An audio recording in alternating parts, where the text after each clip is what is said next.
par un prêtre en Italie qui décide de tout quitter pour vivre son histoire d'amour. Eh oui, dimanche dernier, Don Riccardo, un prêtre du diocèse de Todi dans le centre de l'Italie, a terminé la messe par une confession. Mon cœur est amoureux, je veux essayer de vivre cet amour. Visiblement, selon la presse, tout le monde dans cette petite localité près de Pérouse était au courant qu'il y avait une femme dans sa vie.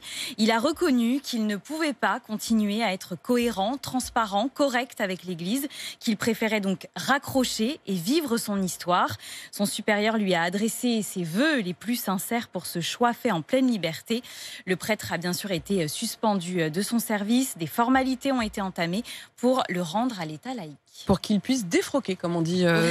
Mais c'est exactement le mot officiel pour un prêtre qui quitte son les ordres. Son quoi les ordres, exactement. Le plus gros lapin du monde qui a été kidnappé en Angleterre. C'est quoi cette histoire, Anne-Sophie ? Alors, il s'appelle Darius. C'est une belle bête d'1,30 m de long, entrée dans le Guinness Book. Tout ça alors que Charles records. Magnin est en vacances. Ouais. Il n'y a pas de C'est hasard. louche, c'est louche.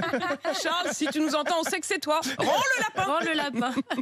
Il était entré dans le Guinness Book des records en 2010 et il a donc été volé dans son enclos dans le jardin de sa propriétaire. Une disparition prise très au sérieux. La police britannique a lancé un appel à témoins.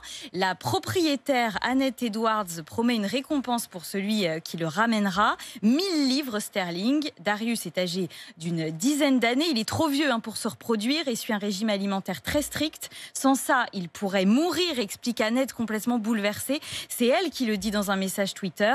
Et tellement attachée à son lapin, elle a publié un deuxième message dans la foulée pour faire monter la récompense promise à 2000 livres. C'est un peu comme la mère Michel avec le père du Stucru. Mais on espère que l'histoire va quand même un petit peu mieux se terminer. Merci beaucoup, Anne-Sophie.